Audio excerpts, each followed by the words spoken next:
This podcast is a member of the Place to Be Nation family. Visit us at placetobenation.com, the only place to be in your pop culture world.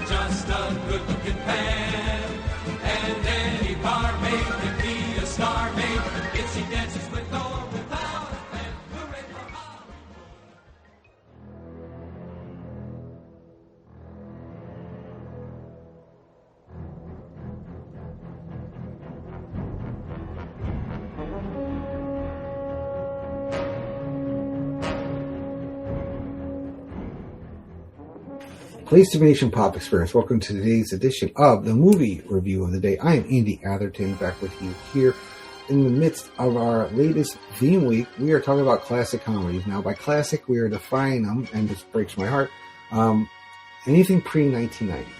But we're mostly focusing on the early 80s and the 70s for this week. So we will probably do other weeks with other classic comedies, maybe from things from like 50s, what have you, but this is the time period we're focusing on right now. So I'm going back to 1980, and it is the movie Airplane.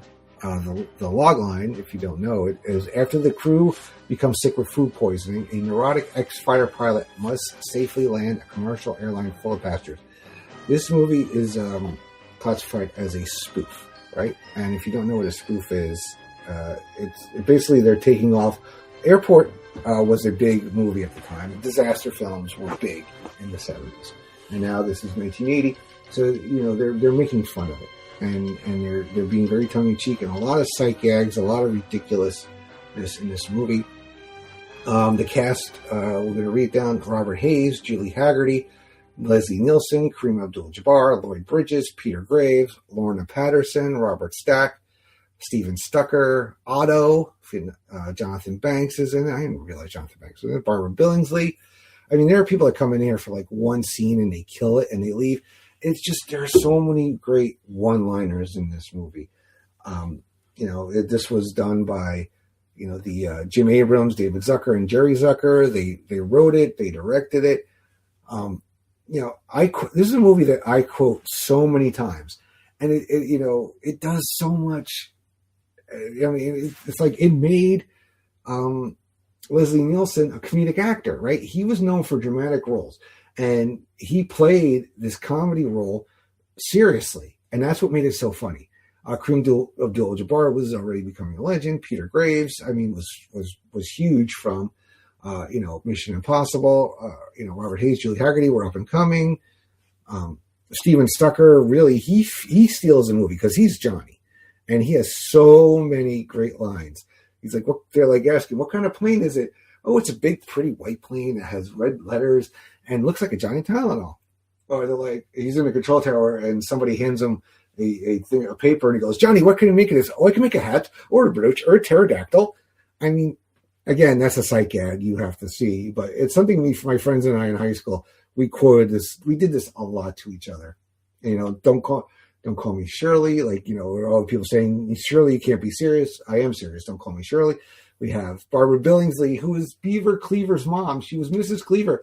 She was the person who spoke jive to translate what the two African-American passengers were saying. Because jive, was kind of like a shorthand, right? It's like any kind of, understanding like a regional dialect, so to speak. But we'll quickly go through the plot of the movie, and I'll give you my thoughts as we go through it. Again, like so many sight gags in this movie, and so many little like quick hitters. I mean, they make fun of everything of the time. Ex-fire pilot Ted Stryker, traumatized war veteran turned taxi driver because of his neurotic fear of flying and his drinking problem. Where it's not an alcohol problem. He can't put the liquid in his mouth. He misses his mouth whenever he drinks. He splashes beverages everywhere but into his mouth. So Ted has been able to hold down a responsible job. His wartime girlfriend, Elaine Dickinson, this Julie Hagerty, now a stewardess at Trans-American Airlines, breaks off a relationship with him before her rostered flight from Los Angeles to Chicago. In order to regain her love, he overcomes his fear of flying, abandons his taxi cab, and buys a ticket on the same flight. However, on board, Elaine continues to reject him, causing several other passengers to suicide by accident as he reminisces with sorrow and regret. Yeah, every time he tells somebody his like tale of woe, these people are either taking poison or they're offing themselves. It's really funny. And then we get the in-flight meal served. Many of the passengers fall sick, and Dr. Rumack, Leslie Nielsen, quickly discovers that the fish served during meal service gave the passengers food poisoning, and the stewards quickly discover that the entire flight crew, including Captain Clarence Over and Peter Graves, which is another what's your over under, another gag, and Roger Murdoch, Kareem Abdul-Jabbar, have all come down with food poisoning, leaving no one on board to fly the airplane. Elaine contacts Chicago Tower and is instructed by Tower Supervisor Steve McCroskey at Lloyd Bridges to activate the plane's autopilot, a large blow-up dummy named Otto, which will get them to Chicago, but will not be able to land the plane. So with McCroskey, it's such a tense situation, and he's the Tower Supervisor. With everything going on, he gives into a vice. And the vices get worse. So it's like, I guess I quit the wrong week to quit smoking. And he's like, I guess I picked the wrong week to quit drinking. And it's like, then it becomes like, I quit the wrong week to stop taking amphetamines. Then he's like, I picked the wrong week to quit sniffing glue. I mean, it's like these gags. I mean, they are so funny in this movie. This is like comedy 101, in my opinion. So Elaine realizes that Stryker is their only chance, and he's convinced to fly the airplane, although he still feels traumatized at prevented from landing safely. And then we get so many. Again, we have the whole people trying to talk to this one stewardess is trying to talk to the African American guys, and she can't understand them because they're talking in shorthand jive. And with Barbara Billingsley, she's like, "Jump, don't want help. Jump, ain't going to get help." And then we have this very sick person. We have a dog, a little boy that goes and visits the cockpit, which used to be a thing before, obviously, 9/11 and all these other things happened with planes. It used to be a thing where you could go visit the cockpit. Now it's extra security, which as a flyer, I'm happy about. After hearing Stryker's name on the radio, McCroskey sends for Stryker's former commander, Captain Rex Kramer, which is Robert Stack, now serving as a commercial pilot, to help him down. As the plane nears Chicago, Stryker neglects to check the oil temperature, which damages one of the engines, while a bad thunderstorm reduces visibility, making the landing even more difficult. Thanks to Kramer's endless stream of advice, Stryker is able to overcome his fears and land the plane safely, despite the landing gear shearing off, with only minor injuries to some passengers. Impressed by Stryker's display of courage, Elaine embraces and kisses him, rekindling the relationship. The lovers watch as Otto takes control of the evacuated airplane and takes off after inflating a female companion. So, obviously there is Airplane 2, the sequel, which we may get to at some point here. But there's so many one-liners. I mean, it is so funny. Let's see how much trivia is here, because there seems to be a lot. But, J.J. Walker who was big at the time. He was a sitcom star.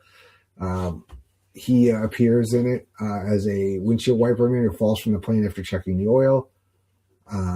The director, Jim Abrams, is in it. David Leisure, who goes on to who's a comedic actor, he becomes Joe Isuzu, which is a blast from the past, which a series of commercials for Isuzu cars. But yeah, there are so many lines in this movie where there are, and the inspired casting of choosing Robert Stack, Lloyd Bridges, Peter Graves, and Leslie Nielsen, because they were known for playing no-nonsense, tough guy characters. They had not really done comedy, so their straight-out personas and line delivery made the satire of the movie all more poignant and funnier. Lloyd Bridges was actually initially reluctant to take on the role in the movie, but his sons, who you would know, Jeff Bridges and Beau Bridges, persuaded him to be in it. So, Kareem Abdul-Jabbar, which at the time we didn't have a lot of athlete crossovers. They started to have a little bit more. I mean, we did have, Terry Bradshaw was in a few movies. To get the movie greenlit by Paramount Pictures, Abrams and the Zuckers pitched it as National Lampoon's Animal House on a Plane, which of course was far from the truth, but was the only way they can get the studio executives to understand it was a zany comedy. Let's see, what else we got here? The role of Jively was originally intended for Harriet Nelson, who had played the mother on Adventures of Ozzie and Harriet. She turned it down because she was concerned about the movie's adult language. So then she was replaced by Barbara Billingsley. Then later on, Harriet Nelson actually did regret not taking the role. Steven Stucker ad-libbed most of the lines as Johnny, that is incredible if those are all ad-libbed. Let's see. So the dialogue between Stryker and Dr. Rumack, Shirley, you can't be serious. I am serious, and don't call me Shirley, is voted as the number 79 movie quote of all time by the American Film Institute. The directors had a long battle with the DGA, Directors Guild of America, initially refused to allow a 3-director credit. Jim Abrams legally changed his name to Abrams and the Zuckers in order to ensure the credit was given to all 3 directors. The Guild ultimately allowed the 3-director credit. Oh my God, this was Ethel Merman's final acting role. They're like, he's crazy and thinks he's Ethel Merman, and he gets, you'll be swell. I mean, there's so many in this movie. Oh my God.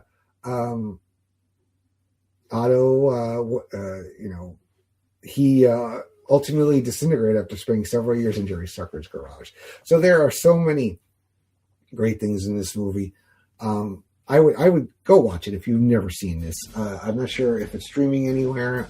I might still have it on DVD. I think I had at one point. But it is such a funny movie. Probably one of the greatest spoofs of all time. This trio is up there. Them and Mel Brooks are probably the greatest spoof directors of all time, in my opinion.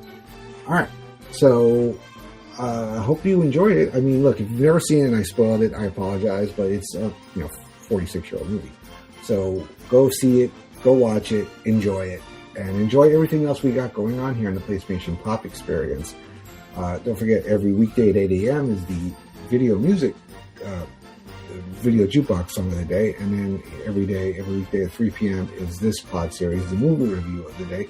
Plus, we have other long-form pods that you will see drop, like NBA Team Making Mount Rushmore, Pop Goes Degrassi, and the Muppet Pod, which should be coming back soon, Bells with Books, and anything else we feel like talking about.